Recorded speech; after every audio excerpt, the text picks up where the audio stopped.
Hello students, हम लोग solution and colligative properties में डिप्रेशन इन फ्रीजिंग पॉइंट तक पहुंच गए थे और मैंने आपको डिप्रेशन इन फ्रीजिंग पॉइंट का फॉर्मूला भी लिखा दिया था।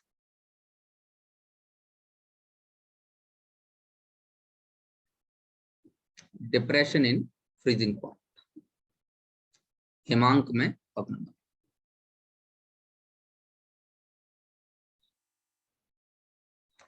हिमांक में अपना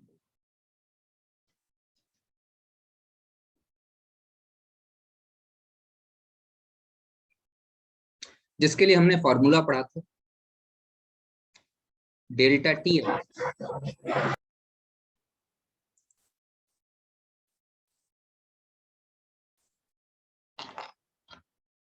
डेल्टा टी एफ बराबर आई इंटू के एफ इंटू मोलैलिटी। ये फॉर्मूला हमने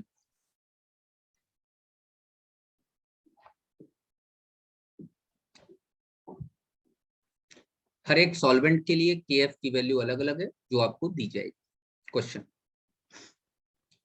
और के एफ के लिए भी एक मैंने स्पेशल फॉर्मूला आपको लिखाया था R T not square upon 1000 into L F, और एल एफ था लेटेंट हीट ऑफ फ्यूजन, गलन की गुप्त ऊष्मा। ये मैंने याद करने के लिए कहा था आपसे। मैंने आपको एक क्वेश्चन दिया था कि एंटी फ्रीज कंपाउंड्स क्या होते, वहीं से शुरू कर रहा हूं बेटा, ध्यान से देखिए बेटा। हमारी जो कार्स हैं, मतलब चार पहिए की जो भी गाड़ियां हैं, कार हो गया, ट्रक हो गया, बस हो गई, इनके जो इंजन्स हैं, इनके इंजन के चारों तरफ, क्योंकि इनके इंजन चलता है, पिस्टन चलता है, वहां पर फ्यूल जलता है, तो इनके इंजन का टेम्परेचर बहुत ज्यादा बढ़ जाता है। जब इनके इंजन का टेम्परेचर बढ़ जाता है, तो अगर मैं ये मान के चलूं कि ये इंजन है, मान लीजिए ये किसी भी गाड़ी का इंजन, तो इसके इंजन के चारों तरफ एक पाइप लगाया जाता है। ये मैं पाइप की बात कर रहा हूं, ये चारों तरफ लगाया, ठीक है बेटा।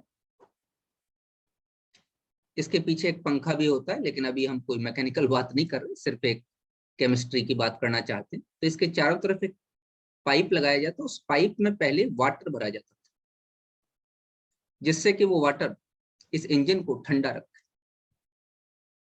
अगर इंजन बहुत ज्यादा गर्म हो गया तो उस समय गाड़ी बंद हो जाएगी, या फिर इंजन फट जाएगा और ब्लास्ट हो जाएगा। तो ऐसी मैकेनिकल इंजीनियरिंग इस तरीके से व्यवस्था की जाती है कि जो इंजन है उसके चारों तरफ लगा हुआ जो पाइप है वो उसको, इंजन को ठंडा रखे, और अगर इंजन ज्यादा गर्म हो जाता है तो उस समय गाड़ी बंद हो जाती है। बेटे, हर देश हमारे देश जैसा तो है नहीं कि हमारे देश में सभी तरीके की सीजन्स होते हैं, ऐसा हर देश में नहीं। कुछ देश ऐसे हैं जहां पे बहुत ज्यादा ठंडक पड़ती है साल के 11 महीने, और कुछ महीने तो ऐसे होते हैं जहां पर टेम्परेचर -10 के नीचे चला जाता है। अब एक बात बताओ, अगर टेम्परेचर -10 डिग्री सेंटीग्रेड हो जाए तो इस पाइप में वाटर की जगह अब क्या हो जाएगा? आइस हो जाएगा। आप सभी को मालूम है कि volume of water is less than volume of ice. Ice का वॉल्यूम ज्यादा होता है, तो अगर आइस का वॉल्यूम ज्यादा होगा तो ये पाइप क्या हो जाएगा? अपने आप बताइए, ये पाइप क्या हो जाएगा? ये पाइप फट जाएगा, क्योंकि अगर किसी भी पाइप में वाटर बह रहा है और उसमें अगर आइस जम जाए तो आइस इस तरीके से जमेगी उस पाइप, ऐसे। क्योंकि आइस का वॉल्यूम बढ़ जाएगा। अब आइस का वॉल्यूम बढ़ जाएगा तो ये पाइप कितना भी ताकतवर बनाया जाए, तुम ये मत समझना लोहे का बनाएंगे सर तो कैसे फट जाएगा, नहीं, वॉल्यूम बढ़ गई, अब ये इतना एक्सपेंड नहीं हो सकता, तो ये पाइप यहां से टूट जाएगा, पाइप फट जाएगा। तो इसका मतलब अब इंजन के चारों तरफ लगा हुआ जो वाटर वाला पाइप है, अगर वो फट गया तो गाड़ी खराब हो गई। करें तो क्या करें, ऐसी जगहों पर जहां पर टेम्परेचर इतना कम हो जाता है, वहां पर अब करें तो क्या करें। एक तरीका है कि गाड़ी को परमानेंट स्टार्ट रख किया जाता है। कुछ ऐसी जगह है जहां टेम्परेचर -30 के नीचे पहुंच जाता है। हमारे देश में भी एक ऐसी जगह जिसका नाम है सियाचिन। बेटा वहां पे गाड़ियां परमानेंट स्टार्ट रखी जाती हैं, बंद नहीं की जाती, क्योंकि कोई तरीका नहीं है। लेकिन कुछ तो कर सकते थे, तो उसके लिए हमने क्या काम किया, वाटर में, अकेला वाटर नहीं डाला इस पाइप में, वाटर में कुछ अमाउंट में इथाइलिन ग्लाइकॉल मिलाया।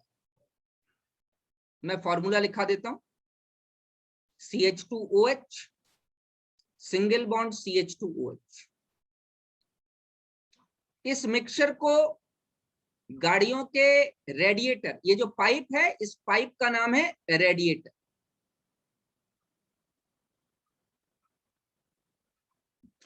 इस गाड़ियों के रेडिएटर में डाला जाता है और इस पूरे मिक्सचर को कूलेंट कहा जाता है। ठीक है, अब इथाइलिन ग्लाइकॉल का क्या काम, ethylene glycol is antifreeze, ध्यान देना, इथाइलिन ग्लाइकॉल को ही एंटी फ्रीज कंपाउंड्स कहा जाता है, एंटी फ्रीज।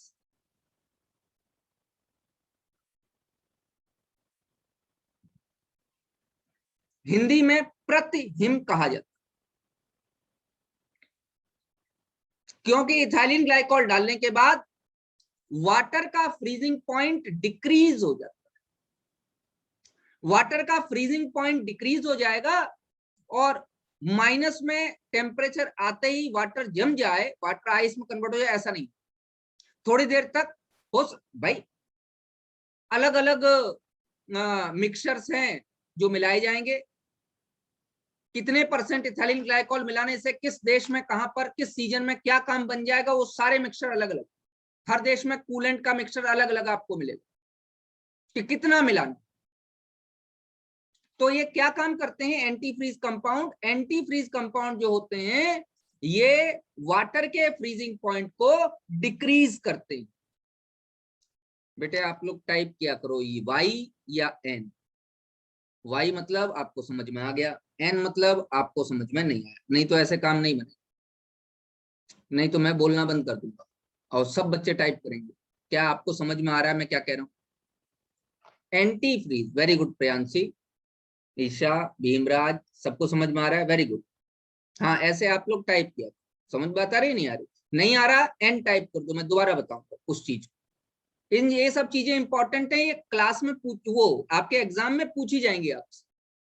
तो एंटी फ्रीज कंपाउंड क्या काम करेंगे, बहुत बढ़िया बेटा देव, सबने बताया, आपको समझ में आ गया, अच्छी बात। ये एंटी फ्रीज कंपाउंड क्या काम करेंगे, फ्रीजिंग पॉइंट को डिक्रीज करते, जिससे कि ऐसा ना हो कि रात में टेम्परेचर जो है -2 गया और हमारा कार बाहर खड़ी हुई थी, उसके रेडिएटर में पानी भरा हुआ था, -2 जाते ही बर्फ बन गया और कार का रेडिएटर फट गया, सुबह देखा कार खराब, तो ऐसे तो सारा का सारा मामला खराब हो जाएगा।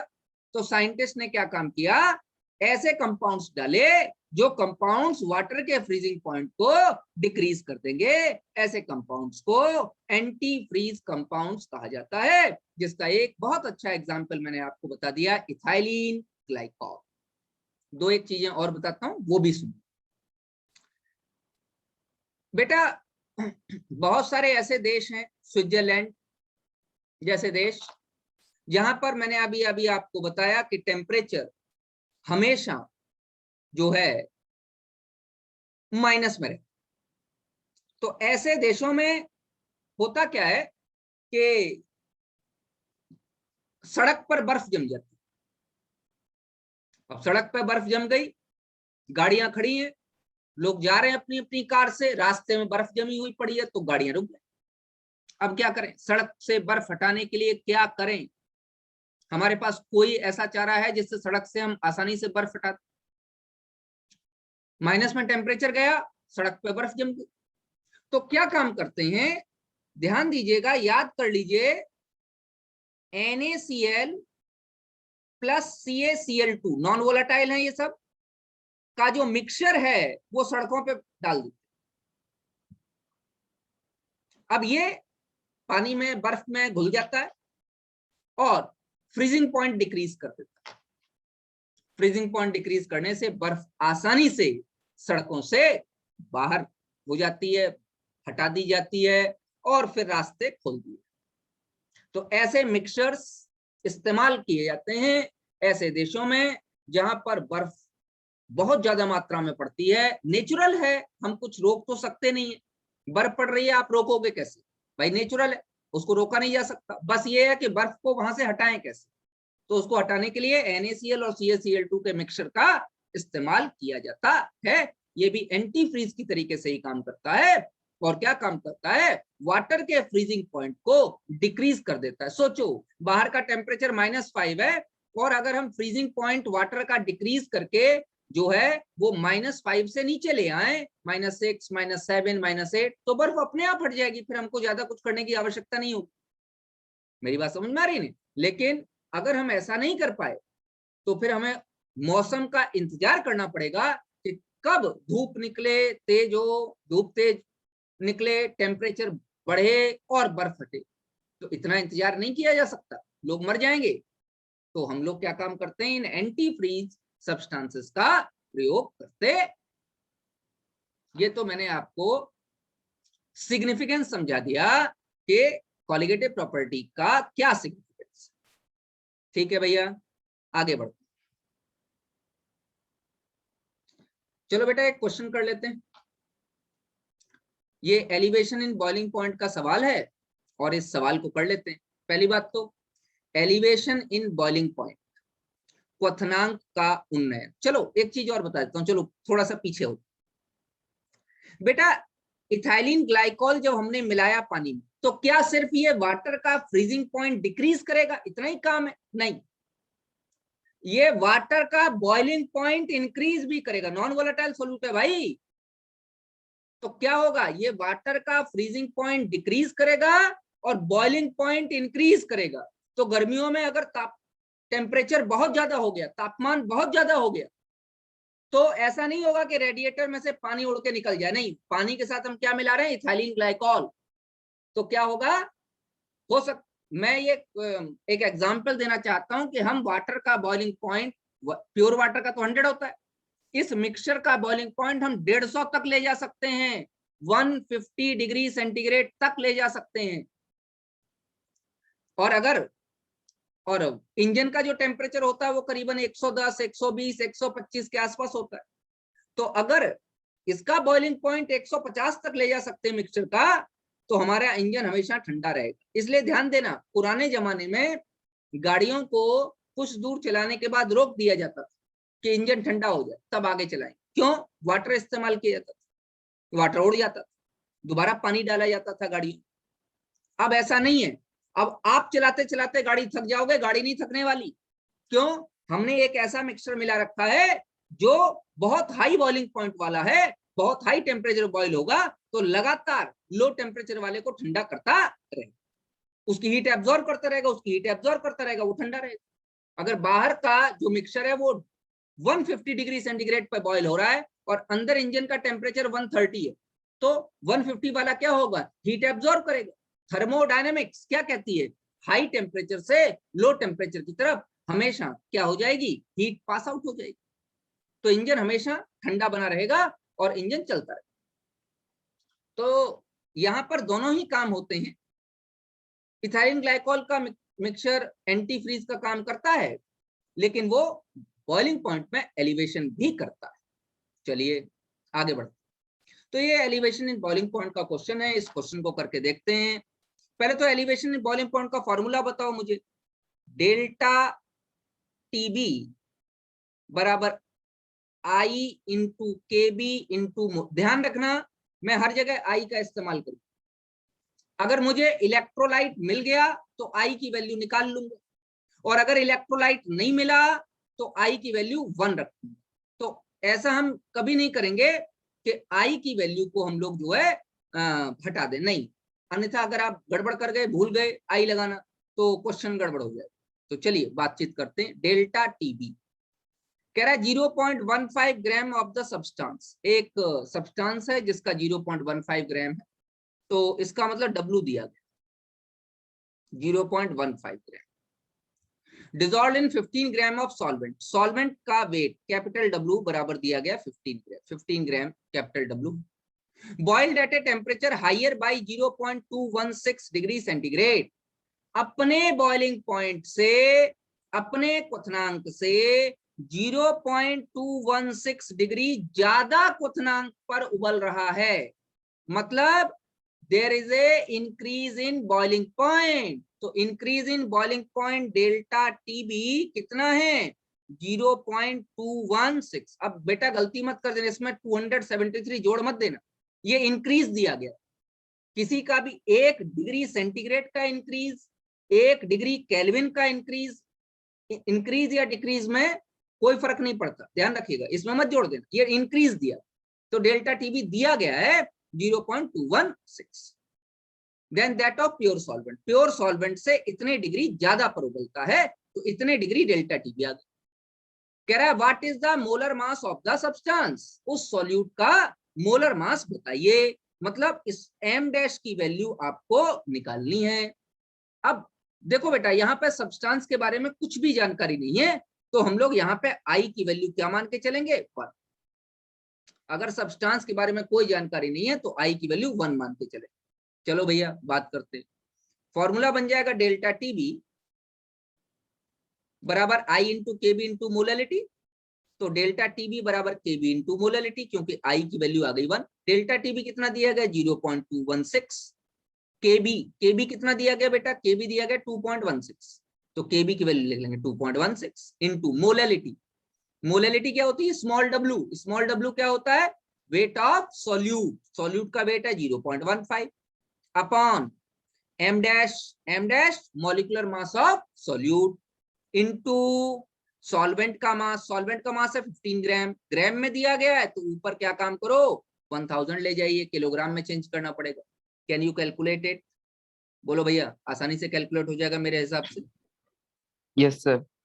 ठीक है ना, तो यहां से आप m डैश की वैल्यू कैलकुलेट कर सकते। चलो मैं कैलकुलेशन में टाइम नहीं लगा रहा, क्योंकि ये 15 से 15 काट देना है, 0.216 पॉइंट का कैलकुलेशन करके आसानी से आपका कैलकुलेशन निकल जाएगी। चलिए भैया नेक्स्ट,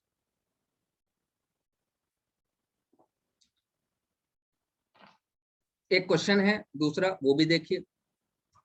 कह रहा है if the freezing point of solution, solution का फ्रीजिंग पॉइंट, फ्रीजिंग पॉइंट मतलब हिमांक, सॉल्यूशन मतलब विलियन, विलियन का हिमांक दिया गया, सॉल्यूशन का फ्रीजिंग पॉइंट दिया गया, प्रिपेयर्ड दिया गया या नहीं दिया गया देखेंगे आगे, prepared from 1.25 gram of non electrolyte, पहले दे दिया गया आई की वैल्यू 1, नॉन इलेक्ट्रोलाइट मतलब आई की वैल्यू 1, स्मॉल डब्ल्यू बराबर 1.25 ग्राम, ठीक है, and 20 gram of water, capital W की वैल्यू दी गई है 20 ग्राम, ठीक है ना, फ्रीजिंग पॉइंट दिया गया 271.9, फ्रीजिंग पॉइंट, यहां फ्रीजिंग पॉइंट ऑफ सॉल्यूशन दिया गया, कितना दिया गया है 271.9, तो बेटा टी नॉट कितना होता है, वाटर का कितना होता है, वाटर का फ्रीजिंग पॉइंट है 273, अरे भाई 0 डिग्री सेंटीग्रेड ही तो है वाटर का फ्रीजिंग पॉइंट, 273 केल्विन वाटर का फ्रीजिंग पॉइंट है, और सॉल्यूशन का फ्रीजिंग पॉइंट इतना है, तो क्या आप डेल्टा टीएफ नहीं निकाल पाओगे क्या, डेल्टा टीएफ क्या है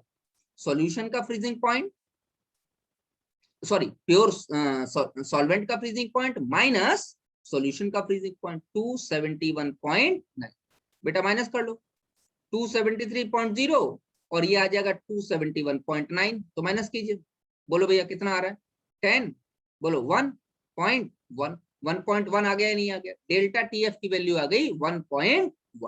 चलो भैया कह रहा है if KF is equal to 1.86 kelvin kilogram per mole, KF की वैल्यू कितनी दी गई बेटा 1.86। चलो भैया, केल्विन किलोग्राम पर मोल यूनिट याद रखना। चलिए अगला। हमको पूछा क्या, the molar mass of the solute. Solute का मोलर मास मतलब एम डैश निकालना है कि एम डैश क्या होगा। नहीं निकाल लोगे क्या, बोलो। डेल्टा टी एफ, आई की वैल्यू तो 1 है तो डायरेक्ट लिखो के F into molality. Delta T F हमने कितनी निकाल ली, 1.1, तो लिख लो 1.1। के एफ कितनी है, 1.86 इंटू एम क्या है, मोलैलिटी। मोलैलिटी मोललता क्या होती है, स्मॉल डब्ल्यू कितना दिया गया बेटा बताओ, 1.25 by M dash molecular mass into capital W weight of solvent. Weight of solvent पानी 20 ग्राम, तो 20 ग्राम में दिया गया है तो 1000 से ऊपर ले जाना पड़ेगा, जिससे कि डिवाइड करके आप किलोग्राम में चेंज कर लीजिए। क्या एम डैश की वैल्यू कैलकुलेट हो जाएगी, यस और नो? Yes sir. से एम डैश की वैल्यू कैलकुलेट। इस तरीके से आसान आसान आपके क्वेश्चंस हैं। क्वेश्चंस में कोई प्रॉब्लम नहीं है, सिर्फ आपको जो गिवन वैल्यू है वो निकालनी है। डेल्टा टीएफ निकाल के देख लीजिए और कैलकुलेट कर लीजिए। यहां तक हमने हमारी 3 कॉलिगेटिव प्रॉपर्टीज कंप्लीट कर ली। Now we will learn about 4th colligative property.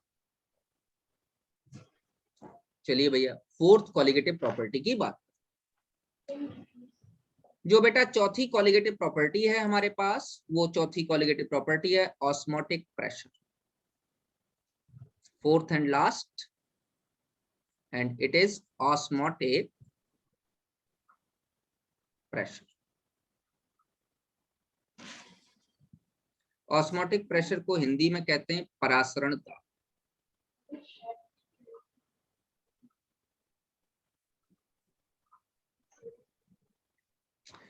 इसको समझने के लिए पहले तो आपको ऑस्मोसिस समझना पड़ेगा। तो नंबर पहली चीज मैं समझा रहा हूं ऑस्मोसिस। अरे चलो थोड़ा सा पिछला याद दिलाते हैं। डिफ्यूजन जानते हो, विसरण, डिफ्यूजन। मालूम चले कोई बच्चा आपकी क्लास में शर्ट पे परफ्यूम लगा के आ गया और पूरी क्लास में परफ्यूम की महक फैल गई, ये विसरण कहलाता है। अपने हाई कंसंट्रेशन से सब्सटेंस लो कंसंट्रेशन की तरफ भाग रहा है, लेकिन इस विसरण में किसी तरीके कोई मेम्ब्रेन नहीं है, कहीं कुछ नहीं है, वो डायरेक्ट जा रहा है, इसको विसरण कहते हैं। ऑस्मोसिस या परासरण किसको कहते हैं? ऑस्मोसिस में सिर्फ सॉल्वेंट पार्टिकल मूव करता है, सॉल्यूट मूव नहीं करता, इस बात को ध्यान रखिए। तो लिखेंगे the movement of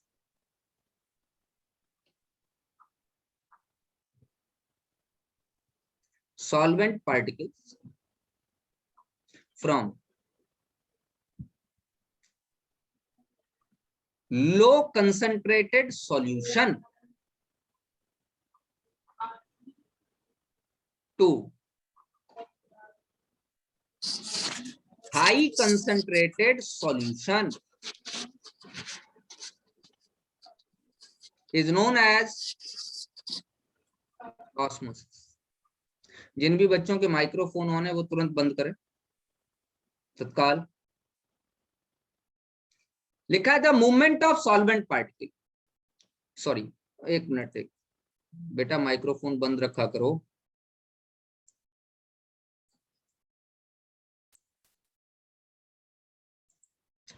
to a high concentrated solution through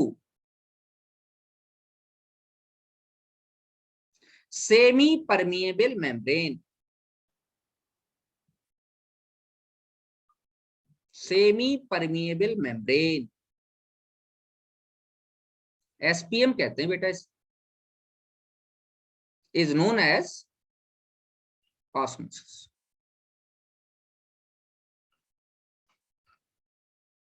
Hindi में लिखेंगे विलायक के कणों का कम सांद्रता वाले विलयन, कम सांद्रता वाले विलयन से अधिक सांद्रता वाले विलयन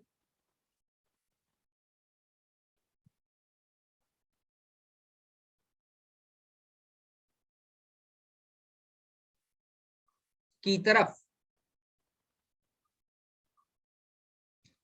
अर्ध पारगम्य झिल्ली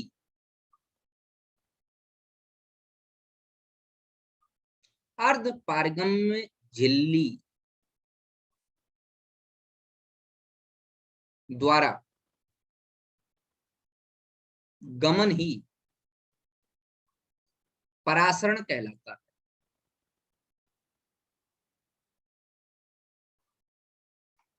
परासरण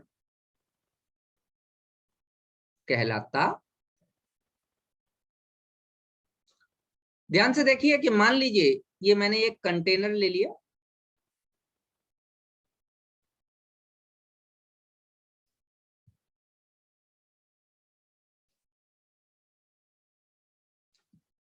इस कंटेनर में मैंने बीच में एक अर्ध पारगम्य झिल्ली बनाई। बच्चों, अर्ध पारगम्य झिल्ली कोई स्पेशल चीज नहीं है।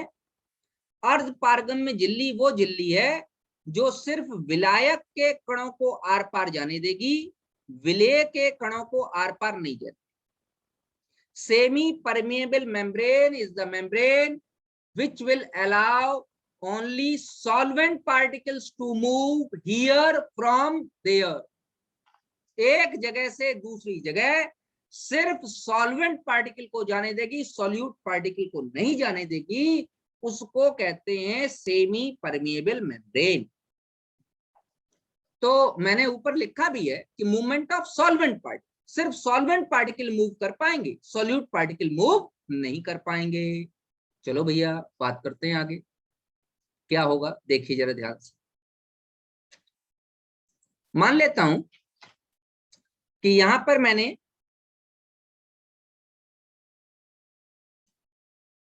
एक पिस्टन लगा रखा है। ये पिस्टन है, ठीक है भैया। इस पर मैं प्रेशर लगा सकता हूं पिस्टन पर, और यहां पर मैंने एक इनलेट सोर्स खोल रखा है जहां से मैं प्योर वाटर सप्लाई कर, क्या वाटर सप्लाई कर रहा हूं? प्योर वाटर की जगह अगर आप टैप वाटर लिखो या ड्रिंकिंग वाटर लिखो तो मुझे ज्यादा अच्छा लगेगा। पीने वाला पानी, क्योंकि ड्रिंकिंग वाटर में मिनरल्स प्रेजेंट है, तो ड्रिंकिंग वाटर का हम कंसंट्रेशन ले सकते हैं। मैं डिस्टिल्ड वाटर की बात नहीं कर रहा, डिस्टिल्ड वाटर पीने योग्य नहीं होता मेरे बच्चों। इसीलिए जो हम मार्केट से बिस्लरी खरीदते हैं उसका कॉमनली हम लोग उसका नाम कहते हैं मिनरल वाटर। समझ बात आ गई नहीं है? तो आपका जो ड्रिंकिंग वाटर है it is a mineral water, उसमें मिनरल्स प्रेजेंट है। चलिए भैया, यहां पर ड्रिंकिंग वाटर हमने भर रखा है, ठीक है बच्चे। और यहां पर हम लोगों ने भर रखा है सी वाटर, समुद्र का पानी। बड़ा गाढ़ा सा होगा, NaCl बहुत ज्यादा क्वांटिटी में साल्ट प्रेजेंट होगा, ठीक है। ये मैंने क्या भर रखा है? सी वाटर। चलिए थोड़ा सा कलर चेंज करके समझाता हूं क्या होगा। बेटे एक बात बताओ, प्योर वाटर का कंसंट्रेशन लो कंसंट्रेटेड सॉल्यूशन कह सकता हूं या नहीं कह सकता? यस या नो टाइप कीजिए आप। Very good. और क्या सी वाटर, समुद्र के पानी को मैं हाई कंसंट्रेटेड सॉल्यूशन कह सकता हूं? कंसंट्रेटेड। वेरी। क्या होगा भाई? दोनों जगह पानी तो प्रेजेंट है, वाटर इज ए सॉल्वेंट। तो लो कंसंट्रेटेड सॉल्यूशन से हाई कंसंट्रेटेड सॉल्यूशन की तरफ वाटर फ्लो करने लगेगा। वाटर का फ्लो कहां से होगा? देखो एरो दिखाई दे रहा है आपको। लो कंसंट्रेटेड सॉल्यूशन से हाई कंसंट्रेटेड सॉल्यूशन की तरफ वाटर का फ्लो होने लगेगा। इसको ऑस्मोसिस कहते हैं। ये जो है ये ऑस्मोसिस है, लेकिन हम तो ऑस्मोसिस नहीं पढ़ रहे, हम तो ऑस्मोटिक प्रेशर जानना चाहते। तो पहली बात तो ऑस्मोसिस जान ली थी, फिर मैं ऑस्मोटिक प्रेशर भी बताऊं। ऑस्मोसिस सबको समझ में आ गया कि वाटर प्योर वाटर की तरफ से किस साइड जाना शुरू कर देगा? सी वाटर की तरफ जाना शुरू कर देगा। ये पिस्टन ऊपर की तरफ उठना शुरू है। क्या आप लोगों को ऑस्मोसिस समझ में आ रही है? चलिए, वेरी गुड भीमराज। चलो भाई, अब आगे बढ़ते हैं। वेरी गुड अक्षय, सबको समझ में आ गई। चलिए बेटा, थोड़ी देर तक तो लगातार प्योर वाटर से सी वाटर की तरफ वाटर जाता रहेगा। जब कंसंट्रेशन लगभग बराबर होने की पोजीशन में आएगा तो रिवर्स प्रोसेस भी शुरू हो जाएगी। देखो, मैंने इक्विलिब्रियम वाला साइन बनाया है, रिवर्स प्रोसेस भी शुरू हो जाएगी। और एक ऐसा टाइम आएगा जब जितना प्योर वाटर सी वाटर की तरफ जा रहा था, उतना ही वाटर सी वाटर से प्योर वाटर की तरफ आने लगेगा। इसे इक्विलिब्रियम कहें, साम्यावस्था। मतलब ये साम्य की अवस्था पर वाटर जितना प्योर वाटर से सी वाटर की तरफ जा रहा है, उतना ही सी वाटर से प्योर वाटर की तरफ आ रहा है। मैं ये कह सकता हूं ऑस्मोसिस नहीं हो रही। अब आप कहोगे सर आप ऐसा क्यों कह रहे हो? अरे भैया, 1 रुपए मैंने आपको दिया, 1 रुपए आपसे लिया, फिर 1 रुपए दिया, फिर 1 रुपए लिया, तो बताओ मैं रुपए दे रहा हूं या रुपए ले रहा हूं? मैं कुछ नहीं कर रहा। इक्विलिब्रिया का तो यही मतलब है। समझ बात आ रही? इस इक्विलिब्रियम स्टेट पर सेमी परमिएबल मेम्ब्रेन, अर्ध पारगम्य झिल्ली पर एक दाब उत्पन्न होगा, एक प्रेशर डेवलप होगा। कब? जब इक्विलिब्रियम एस्टेब्लिश हो गया तब। मैं ये भी तो कह सकता हूं जब ऑस्मोसिस बंद हो गया तब, या मैं ये कह सकता हूं ऑस्मोसिस को बंद करने के लिए जो प्रेशर रिक्वायर्ड था। भाई प्रेशर तो धीमे धीमे धीमे धीमे डेवलप हो ही रहा होगा, इक्विलिब्रिया पर ठीक ठाक डेवलप हो गया, बंद हो गया मामला। बात समझ में आ रही है नहीं आ रही? भाई बंद, इक्विलिब्रिया डायनेमिक है, मैं भी कह रहा हूं, मैं मना नहीं कर रहा। Equilibria is perfectly dynamic in nature. Dynamic मतलब जितना वाटर प्योर वाटर से सी वाटर की तरफ जा रहा है, उतना ही वाटर सी वाटर से प्योर वाटर की तरफ आ रहा है। नमक कहीं नहीं इधर से उधर हो रहा, मिनरल कहीं इधर से उधर नहीं हो रहे, क्योंकि अर्ध पारगम्य झिल्ली है, सेमी परमिएबल मेम्ब्रेन है। सेमी परमिएबल मेम्ब्रेन सिर्फ वाटर को आर पार जाने देगी, किसी मिनरल को नहीं। न तो मिनरल का कोई भी कण ड्रिंकिंग वाटर से सी वाटर की तरफ जाएगा, और न ही मिनरल का कोई भी कण सी वाटर से ड्रिंकिंग वाटर की तरफ आएगा। समझ बात आ रही है? मिनरल नहीं जाएगा, अर्ध पारगम्य झिल्ली, सिर्फ सॉल्वेंट जाएगा। सॉल्वेंट मतलब वाटर, सिर्फ विलायक। इसका मतलब इक्विलिब्रिया पर ऑस्मोसिस बंद हो चुका है, अब ऑस्मोसिस नहीं हो। तो जरा ऑस्मोटिक प्रेशर की डेफिनेशन मेरे साथ लिखो बच्चों। मेरे हिसाब से मैंने खूब आपको अच्छे समझा दिया है। अब आप ऑस्मोटिक प्रेशर की डेफिनेशन लिख सकते हैं। मैं लिख रहा हूं, the pressure required to stop the process of osmosis is known as osmotic pressure.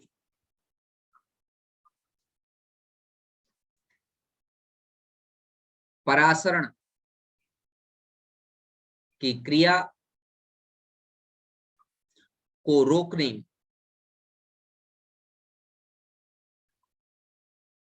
के लिए उत्पन्न दाब को ही हम परासरण दाब कहते हैं। अब ये कहां उत्पन्न होगा? Semi permeable membrane.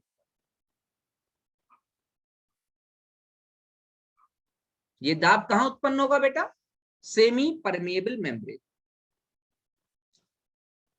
बेटे, परासरण दाब पाई या पी दोनों से ही हम ऑस्मोटिक प्रेशर को डिनोट करते हैं। P directly proportional to C, C मतलब सांद्रता या कंसंट्रेशन, और P directly proportional to T, T मतलब तापमान, टेम्परेचर। तो जो P होगा वो डायरेक्टली प्रोपोर्शनल हो जाएगा C कंसंट्रेशन और T टेम्परेचर। और इस कंसंट्रेशन इस प्रोपोर्शनलिटी के साइन को हटाओगे तो P बराबर R into C into T आ जाएगा। ये आपका फॉर्मूला आ गया परासरण दाब, जहां पे R बराबर सॉल्यूशन कांस्टेंट, विलयन नियतांक, और ये ध्यान रखना इसकी value is same as that of gas constant. जो गैस कांस्टेंट की वैल्यू होती है वही इसकी वैल्यू। C क्या है? सांद्रता, कंसंट्रेशन ऑफ सॉल्यूशन, और T क्या है बेटा? टेम्परेचर।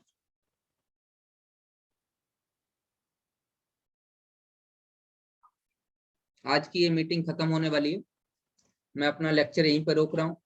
इसके आगे आप लोगों को नेक्स्ट लेक्चर में सिखाऊंगा। परासरण दाब के लिए मैंने फॉर्मूला बता दिया, परासरण दाब बता दिया, इसकी क्रिया बता दी, और मतलब परासरण बता दी। परासरण हो गया, परासरण दाब हो गया, और इसका फॉर्मूला हो गया। ये मीटिंग खत्म हो रही है बेटे, हम लोग मिलते हैं आपसे आपकी नेक्स्ट क्लास में। इतना पढ़ के आइए और न्यूमेरिकल्स करना शुरू